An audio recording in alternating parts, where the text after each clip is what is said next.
Hello, I'm Tabitha Cassidy from Digital Commerce 360, and I will be your moderator for today's webinar. Thanks for joining us. Today, we're going to be talking about the world's largest online wine marketplace, Vivino. It is the most downloaded wine app powered by a community of millions. Their unique wine shopping experience uses community data to provide personalized wine recommendations, making wine discovery and purchase fun, accessible, and effortless for wine drinkers of every level. Vivino is experiencing fast year-over-year growth by using data to fine-tune retention strategies, improve customer service and response, and deliver data-rich partner apps for winery and merchant partners. Then we'll hear from William Moore, Director of Business Intelligence from Vivino, and Elena Rowell, Senior Product Marketing Manager from Looker. They'll look into how Vivino is solving customer retention problem, reasons to expand the internal use of data, and other outcomes and values for maximizing retention by improving the customer experience. Just a few housekeeping notes before we get going. We'll take questions at the end of the presentation, but you can ask them at any time using the chat box on the right side of your screen. You can also use that box to let us know of any technical difficulties you are having, and someone will be able to help you. With that, I'll hand it over to William.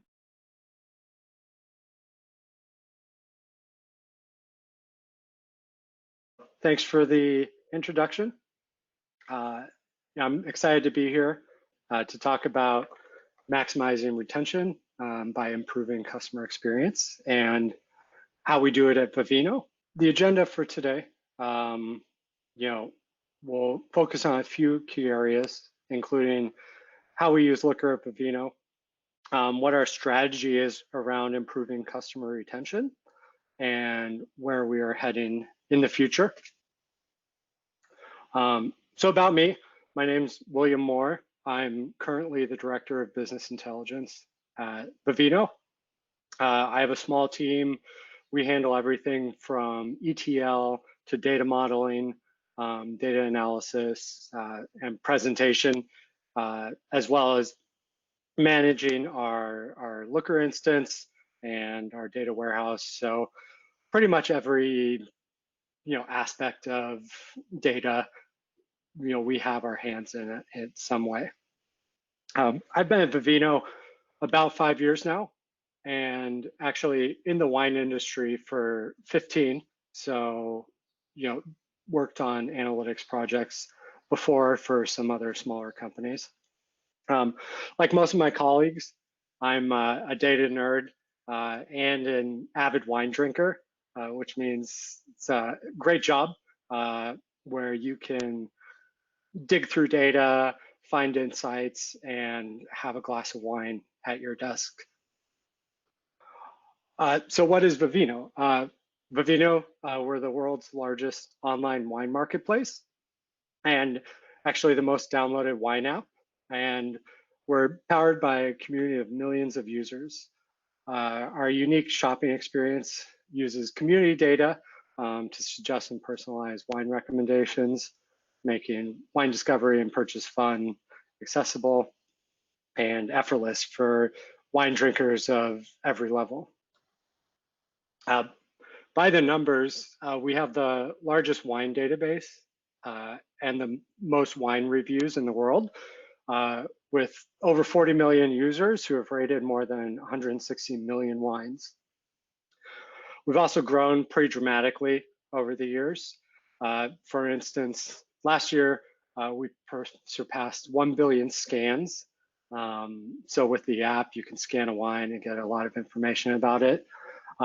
For some context of our trajectory, it took us 5 years actually to reach 100 million scans. But going from 1 billion scans to 1.1 billion, that other 100 million only took 2 months. So Looker at Vivino, in 2018, we implemented Looker as our analytics and visualization platform. Beforehand, we're probably like a lot of other startups and companies where we had a lot of people writing SQL queries, sharing data through spreadsheets. But at some point, we knew that if we were going to scale, we needed to add some data governance and add a unified platform just so everyone could get the same information from the same place. And we as a BI team could be confident that what users are looking at is the correct way to look at it. And currently, we literally use Looker to run almost every part of the business. In the SF office, when I walk around, you know, everyone has Looker open, and it's probably the most prominent thing on one of their screens, and they're digging through data. For instance, our e-commerce and operations team uses Looker to track the health of our e-commerce marketplace. So they're able to identify any areas where we need to improve. For instance, fulfillment issue, maybe time to ship, and they're able to proactively respond to those issues in fairly real time, which has helped us, come up with best practices on how we want to deal with situations when they arise. On the customer experience side, our CX team uses Looker to analyze customer feedback via NPS surveys, as well as ratings that users give to wines after they purchase them. Allows us to identify opportunities for expansion and opportunities for improvement, and of course allows us to maintain the marketplace and customer experience health that we feel is necessary. On the marketing and CRM side, our teams are really focused on engaging with customers, identifying what marketing efforts are producing happy customers, customers who come back to buy more, as well as what's working or not working in our acquisition efforts. So today I really want to focus on how we look at retention and use Looker from the customer experience side, and how we use the data to identify opportunities to improve our relationships with our consumers, which in turn improves our retention rates, which is a critical component as the business scales.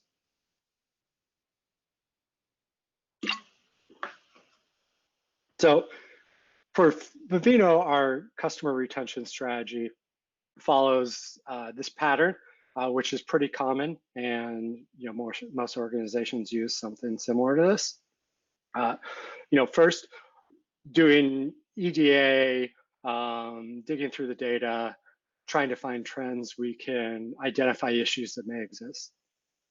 For instance, is it taking too long to get a wine to a consumer? Or did a consumer buy a wine and not rate it that well after the purchase? So once we identify these issues, we throw some ideas around and consider, what are some practices that we could put in place that may fix this issue. And then, of course, next step is measuring the success of those practices. So not everything's always successful, but the important thing is to be able to try something and actually prove with the data that it wasn't successful or that it was successful. In this case, we could consider it our retention rates. Is our retention rate improving after we implemented this strategy? And finally, using those findings to predict what will be successful in certain situations or markets and applying it to those markets. So being able to identify, a trend before, maybe a trend that leads to an issue, and being able to alleviate that before the issue actually arises. So with Looker, and this is back in 2018, when we implemented it, it was super easy for us to kind of get up and running. And one of the things we loved was the analytic blocks that we could see on their website, which just gave us some guidance on here's some best practices of how to implement this kind of analysis with Looker. So one of the first things we did was build out the retention block, which allowed us to easily model visualize, analyze retention rates across different markets or different user bases to see if we could find anything underneath the data. We also developed some dashboards on the ops side to identify whether or not users are happy with their wine purchase. And this is what I was speaking about with the ratings. So, maybe a user rates a wine and 2 months later gives it a poor rating. So we want to know, is that happening? When's that happening? Who's that happening to? And what can we do to fix it? A really critical area for us that we implemented a while ago was, a really robust survey system. So this includes NPS and sentiment analysis, and there's a variety of areas that these surveys go out to, but they allow us to collect a ton of data and do a ton of analysis, including sentiment scoring and classification, really giving us a deep insight into the customer's voice. So our top level metric that indicates whether we're improving or need to focus on improvements is month-over-month retention, which is basically how many users placed an order in one period and came back and repurchased at a later date, and what was the length of time between that. It's really a metric that's indicative of all the efforts that we've taken to ensure customer happiness, and is a company-wide effort. So everyone from operations to communications, marketing, CRM, CX, product engineering are, everyone plays a role in making customers happy and getting them to come back to purchase again. We generally look at 30, 60, 90-day retention rates. And it's really helpful for us to be able to look at these metrics on a daily basis and spot any downward trends if it happens. I think it's common knowledge that retaining a customer is way more efficient than acquiring a new one. So we want to maximize the number of users that come back for subsequent purchases. Of course, we work on acquisition efforts as well. But once we get people into the funnel, we want them to be happy, stay in the funnel, keep purchasing at their own rate, and enjoy what they're getting out of interacting with Vivino. On the CX and ops side, we utilize a couple of strategies heavily to inform, the retention metric itself, and dig a little deeper and seeing what's working and what we can improve.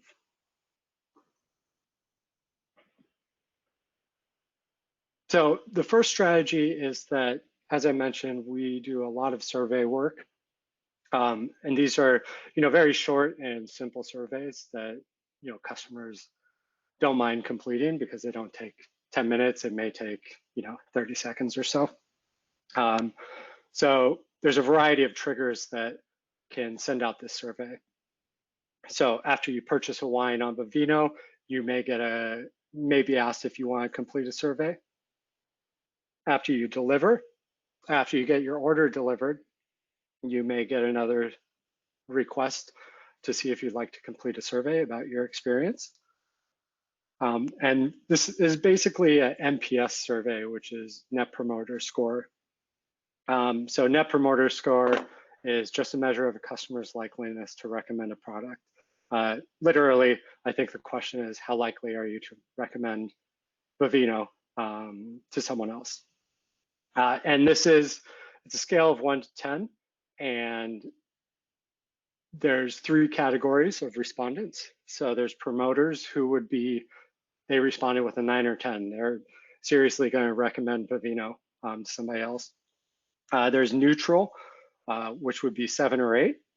And then there's detractors, which would be anybody below 7. So, obviously a 1, somebody who would never recommend, had some experience that they didn't want to have anything to do with the product again. So basically you take that, it's the promoters minus the detractors over the total number of respondents. So it's a scale of -100 to 100. Generally, 70 plus is considered awesome, like you're doing great. So that's kind of the main purpose of that survey. But we do include some categorical questions. So, what went well with your experience? What can we improve on? And, generally a free-form text question that, allows the consumer to respond to anything else that they wanted to mention us that wasn't part of the survey. So this allows us to do a few things. We develop a baseline metric, numeric metric, to gauge our efforts that everyone can understand. It's a number, and we track it to see if we're improving over time. So is our NPS going up? Is it going down? Where is it going up? Where is it going down? It also allows us to understand customer pain points and kind of specific areas that we could improve on. So, maybe it took too long to get you your order, and you complete the survey and you mentioned that, and then we start looking into that and, see if there's something we can fix in the future. As well as we run sentiment analysis, if they have the free-form text, which gives us really nuanced picture of kind of how happy the customer is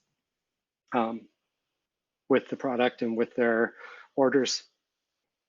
So these surveys have been an invaluable resource.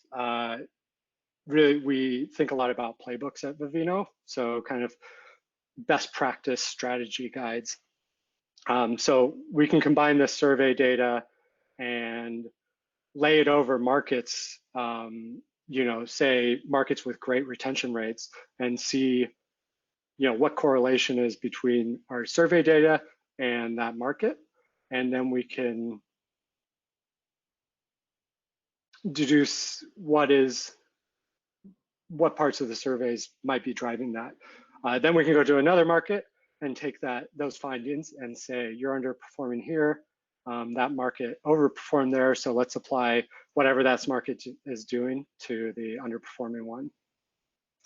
Over the past couple of years, we've really been implementing these playbooks, especially if we go into a new market or we experience, a market maybe that we feel is underperforming somewhat.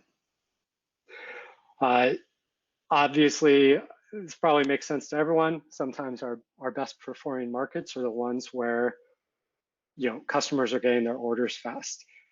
So everyone wants to order something and have it in 5 minutes. And our data definitely shows that is true, even though it can be difficult. So another strategy we adopted early on, which is, not as active as giving a customer survey, is tracking the journey the user made after they purchased the wine till they scanned it and rated it, which can be difficult because a user may purchase a wine and put it in the cellar or save it for a special occasion and not rate it for a few months. So Vivino's rating system is on a scale of 1 to 5. Generally the average is around 3.5 or so, but we would consider probably 1 or 2 to be something that we would need to look into. And these users, they may buy the wine and scan it later and, give it a 1 or a 2 and not tell us anything about that besides the actual rating itself. And maybe they could just keep on buying. So it's important for us to know, should we take some kind of action when we see these events happening? We definitely want to dig into it and find out, if it was something on our end or, maybe something else. It's important to keep in mind, we launched the marketplace a handful of years ago. And before that, we had a huge user base that was super active. They still are, scanning wines, rating wines, interacting with community. And they hadn't purchased wine before through the app. So when we first launched the marketplace, it was super important for us to track these first-time buyers, long-time users, to make sure that we really wanted that first experience to be great, because that keeps them coming back more.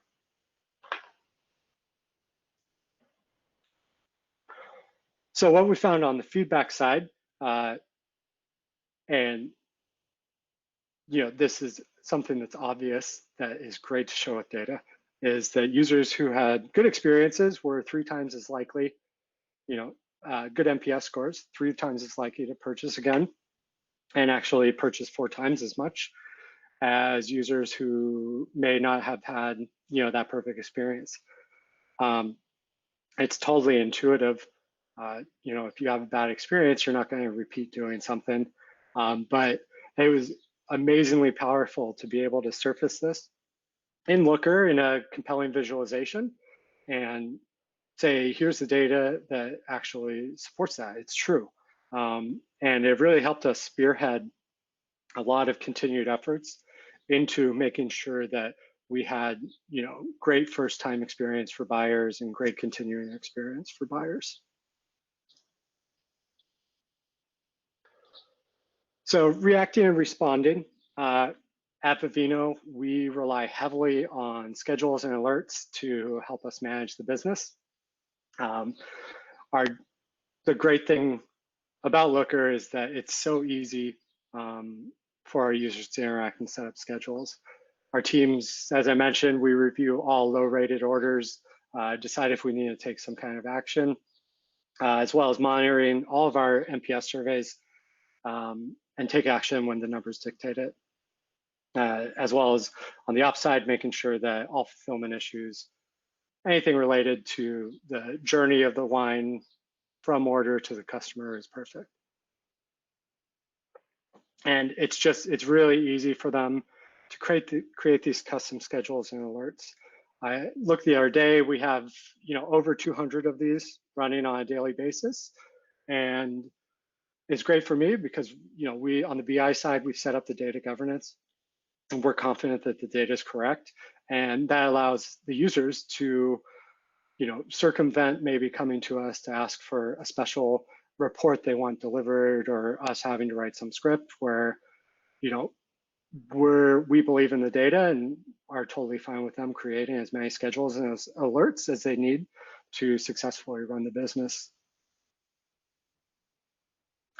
So measuring success with all these practices in place, it's pretty easy for us to measure from a data-driven perspective whether or not our efforts are producing better results. So for instance, the NPS score, it's a number we can say, is it higher than it was last week? And if it is, that means we've done something correct. So once we identify these successes, right, as I mentioned, in a market, we really look how we can apply these to all markets. And that's what I mean by developing these playbooks. And they've been super successful at converting markets into performant ones. And because we have this shared knowledge now, also saves a lot of time because we're not digging through the data. We see an issue and say, this is probably the solution, let's try it out. For instance, this is one of our period over period comparisons for NPS. As I mentioned, we do a lot of period over period analysis. So are we doing better than we were last week or last month or last year? We want to constantly be improving. And so NPS is great for that.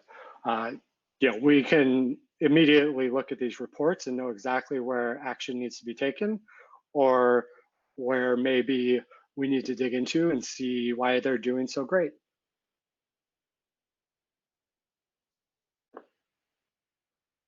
So the last part is making predictions.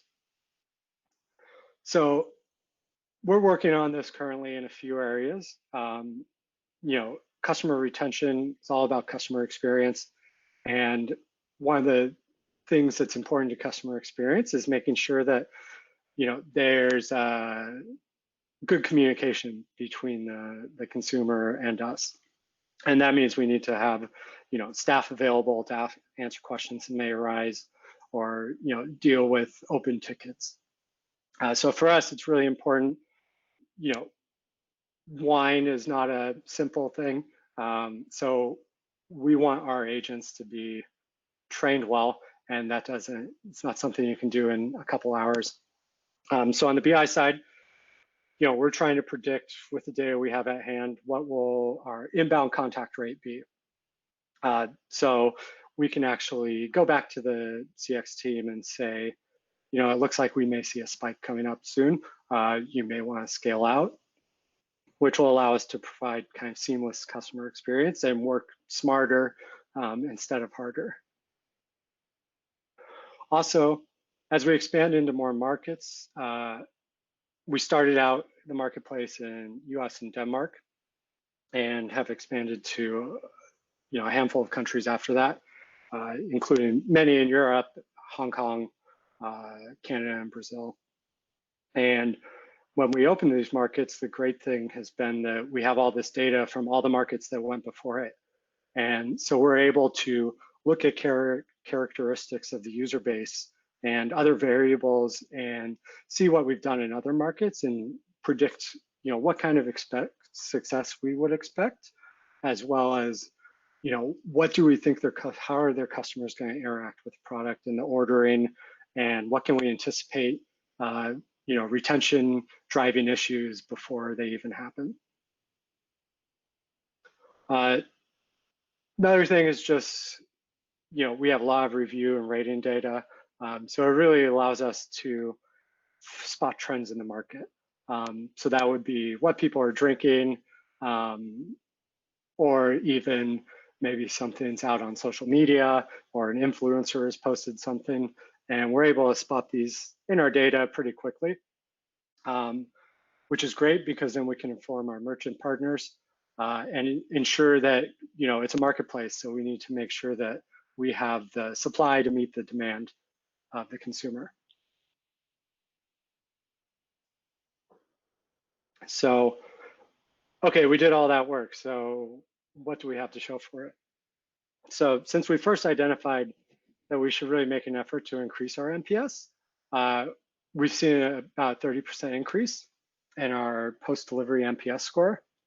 And another interesting thing is because of these playbooks, we've been able to have a higher NPS out of the gate in new markets because we've already anticipated, a list of things that we realize we should make sure we're taking care of. Similarly, we've seen around a 20% increase in customer retention since we've implemented Looker. Of course, that's a company-wide effort, as I mentioned before. We can't really assign it to any one team or person, but the collective effort across the board. So kind of what's next for Vivino? We're really excited. We've, built out this great Looker instance, and now we're starting to leverage it more externally as opposed to internally. We've been using it 2 years internally, and we've just started building out data products for our winery partners using the Looker embedded functionality that will allow them to have a portal on our site where they can actually, do the same kind of analysis that we're doing on their products and kind of understand how users are rating and reviewing their products, as well as seeing how they stack up against competition. So, here's what you've set the price for on your wine. Here's what the market will bear for it. Or, this is your Napa cab, and this is, how the rating stacks up to similar Napa cabs in the same price range.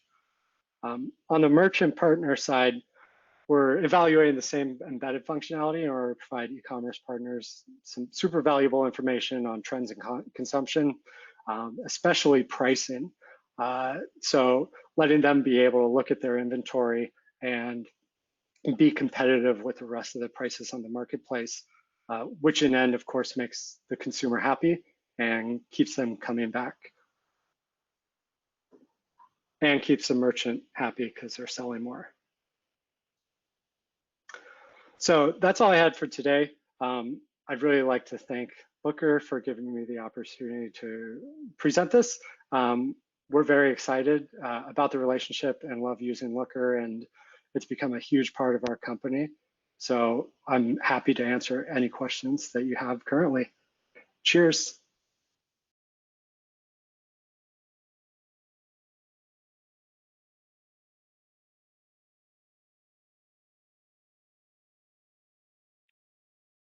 All right. We may have lost William there, but thank you so much for that presentation. So my name is Elena Rowell. I am going to talk a little bit about Looker now in a more general sense. I will first introduce myself though, since that is the proper thing to do. I am on the Looker product marketing team, I guess now the Google Cloud product marketing team. I've been with Looker for actually a number of years now and really gotten to see the product and the way that our customers use it really grow and expand. I think one of the things I really love about Vivino's story is how much creativity they're able to put into the way that they're thinking about their business by nature of having the flexibility of Looker. And so what I'm going to talk a little bit about is how data experiences in general can help you drive that better customer experience.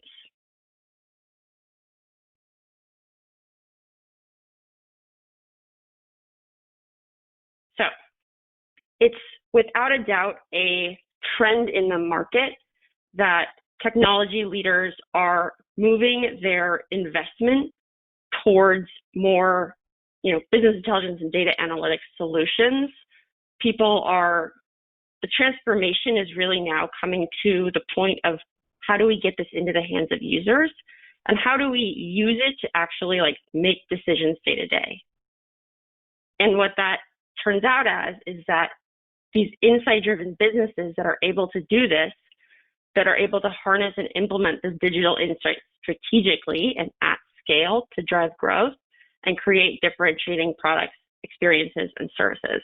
And these companies that are insights driven, so to speak, are really doing well. Vivino is just such a, he said it best. But even just in general, 7 times faster than global GDP, 30% growth or more using advanced analytics in a transformational way, which is, kind of that next level of going from reporting to being transformational data. Importantly, though, they're also 2.3 times more likely to succeed during disruption. And, not really much to say about that other than super relevant right now. But I've started using this phrase data experience, which is kind of a general term, and it, doesn't really tell you much about it. So I'm going to define my term for you now. So what is a data experience? It's exactly what it sounds like. It is the way that someone experiences data. But if you think about it from the user's perspective, to be able to empower people with the smarter use of data, the people that use it need to have that data available to them in the way that makes the most sense for them in that specific moment. And in that moment, that person is looking at it or consuming the data, they are defining what that experience is to them. It's so easy to kind of get caught up in the how do we do this that we forget about the person at the end who's on their cell phone and needs an alert, or that actual end user's consumption of that data that we work so hard to capture and store and transform. So creating the right experience for that is incredibly important. And that's really where the Looker platform comes in. So Looker's data platform allows you to create data experiences that match the moment, centralizing that understanding of the data that William was talking about. His idea that we believe in the data team in that central source of Looker allows you to then create data experiences on top of it. So obviously, modern BI and analytics is a huge part of any data strategy, and it is a really important data experience. Sunrun was able to give everybody at their company basically access to data, and Vivino as well. But I think the other piece of this is that because a data experience is in the eye of the beholder, it's also not necessarily an internal audience. So Vivino was alluding to the fact that they're now also giving their winery partners the modern BI and data analytics experiences also powered by Looker. So from that, we have to move on and we have to think about what are the other experiences that we can offer outside of a dashboard. And so at Stripe, what they've done is that the sales reps actually are far more well equipped to have conversations with their prospects, because when they open up Salesforce, there's a Looker, visualization that tells them about the usage right within that Salesforce pane, I guess.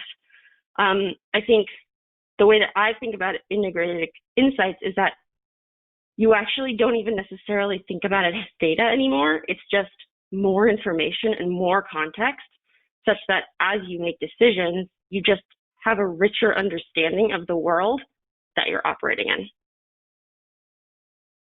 Next up, we have data-driven workflows.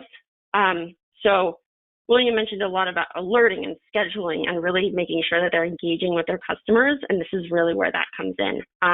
So SalesLoft is another customer of Looker's, and what they were able to do is they actually connected Looker with their platform, SalesLoft, which is like a sales engagement platform, such that when a customer's health score dropped below a certain level, it triggered an email campaign to be created within SalesLoft that nurtured the customer to take the actions that they know that they needed to take in order to raise that health score, and then sent an email to the customer success manager telling them that this email campaign was ready and waiting for them to approve, and ready to go to really, change the outcome for that customer. And then finally, it's custom applications that just go above and beyond anything you can think of doing with kind of like your typical BI tool. It's building the exact experience that you really want. Looker is a platform, and what that ultimately means for our customers is that by defining your data in Looker, by defining the governance in Looker, you're really free to then go do whatever you want with it. So it might be surfacing it in our UI, it might be surfacing it in your UI, or it might be taking the raw data itself and sending it somewhere else to create a more custom tailored experience for your users or your customers. So a large retailer is able to maintain optimal inventory levels and also make sure that they're pricing their merchandise properly by using a custom application that is all powered with data coming from Looker. So hopefully that kind of gives you an understanding or tour of sorts of the different data experiences that you're able to implement with a tool like Looker. I think there's so much potential in data. It is the brain trust of your business, and the flexibility to be able to use that information where you want to use it and when you want to use it is so freeing and so powerful for companies that expanding the conversation outside of modern BI and analytics really will help you drive that much better customer experience, because you can understand them better and you can be more empathetic to what they're going through, and really just leverage the power of your data to make better decisions and to ultimately impact your bottom line. So thank you so much for taking the time to listen to us. We have some links here for some resources, the blog. There are more events, obviously digital events, if you want to come back and hear from us again, or just reach out, drop us a line at hello@looker.com. We're very friendly over here at Looker. And with that, I will flip it back to Tabitha for questions. Thank you so much. And that's right, we have some time for questions right now, so make sure you get any of them in before we come to the top of the hour here. The first question that we have looks to be to you, Lena. The question is, my team is asking me for better dashboards, not data experiences. How do I get them to think bigger? It's quite the dilemma. It's funny, one of the ways we actually think about this is almost as a hierarchy of needs. So if you think about someone, asking you for dashboards, it's like that's what they're focused on and that's what they really feel like they need. And so they can't expand beyond that without it. So I think the first part of it is making sure that, their base needs have been met. They have shelter, they have oxygen, right? Your Maslow's hierarchy of needs sort of thing. And then from there, it's working with them to think about how data can help. I think people are so trained to feel like data is this very limited resource. It's a very, tightly controlled thing that they don't have the freedom to think about using. And so partnering with with your business stakeholders to work with them on like, how would you like to operationalize this? Like, if I give you this dashboard, what are you going to go do with it? And then also just starting to think about like, where else would you want this? Why, when would you want this? And just like asking prodding questions that help them tell you more about their problem and less about what the solution is that they think that they need.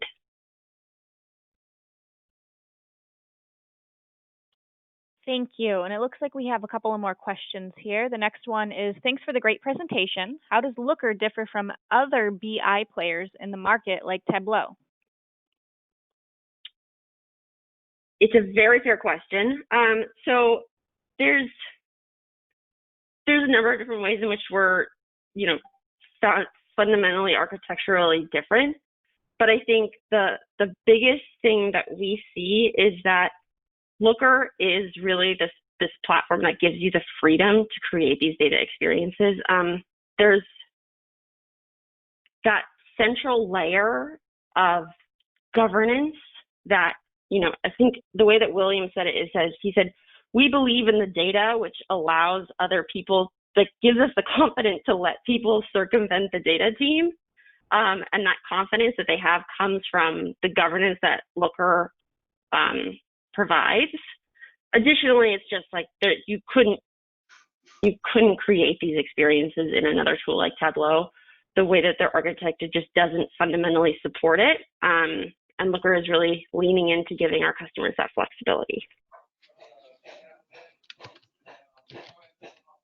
All right. And it looks like we have another question for you here. Can you talk a little bit more about data-driven workflows?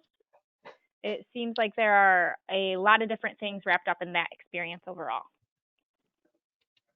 Yes, very true. And this also kind of goes back to my previous comment about Tableau and the governance layer. I think, once you have data that is fresh because it's coming directly from your company's data warehouse, and it's then like vetted and governed by, the data team that William represents, you kind of like, it's almost like everything that's happening in your business, because as soon as the data hits your data warehouse, you have this knowledge. And so what that allows you to do is say, hey, like we know, for example, like we know what a fraudulent order looks like. Like we know what that is. And so what we can do is define that. And then as soon as we see it in the data, flip that to be, instead of like, let's report on it, it's now, let's go do something about it. So then it's like, where is the next step to that? One of the things I really love seeing Looker customers do is that they start with just like, give me an alert when there's potentially a fraudulent order. And then from there it goes to, like, well, maybe actually I'm just going to go and stop this in our fulfillment system. So what if I actually just hooked Looker up to the fulfillment platform and had it automatically pause fulfillment for that? And starting to like go down the road of more automation slowly but surely is really, I don't know, it's pretty cool. I am always just in awe of how creative our customers get with the way that they are able to operationalize their data using Looker. William's examples around the NPS score and how they are using that to, proactively reach out to customers that they think may have a drop off and like may not come back is a great example. So a little more information on that for you. Perfect. And it looks like right now we have one more question that we'll have time to answer. If anybody else has any other questions, please be sure to fill them in our question box there. And Lena, it looks like somebody is asking, they said, you mentioned making predictions a couple of times. How does that happen in the Looker product? Interesting. So actually, one of the ways that Williams actually described this was that he talked about making predictions, and one of the things he mentioned was just like, we know things so we can make better decisions. So I think, predictions is really a loaded word.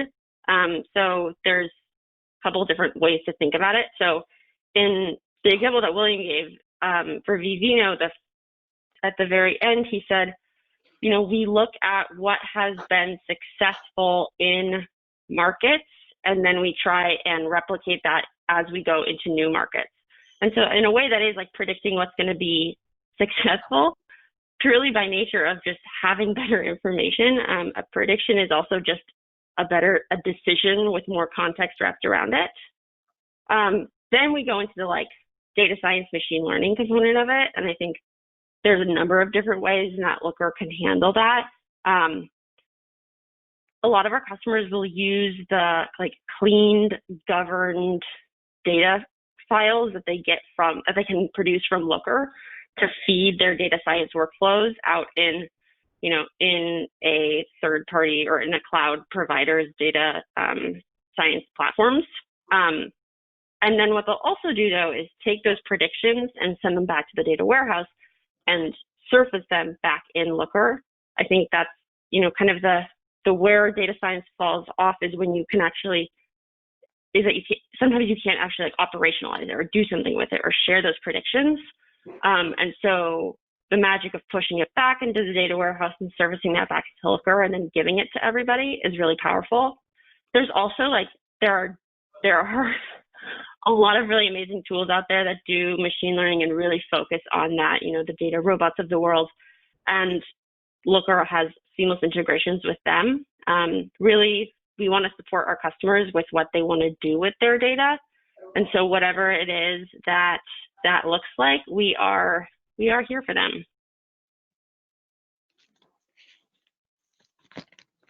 Perfect. Thank you so much. And it looks like that right now, those are all the questions we will be able to answer. So I want to thank you to William and Elena for the presentation and to all of our audience for listening. There will be a replay of this webinar available. After we conclude, you'll see a pop-up window on your screen asking you to provide feedback on today's webinar. If you can, please take a few moments to fill this out. Your feedback helps us plan future webinar topics and understand what kinds of presentations work best. Also, please keep an eye out for our weekly email to find out what other webinars we have planned, or visit digitalcommerce360.com to see our upcoming schedule or view our library of archived webinars. Thanks, and have a great rest of your day.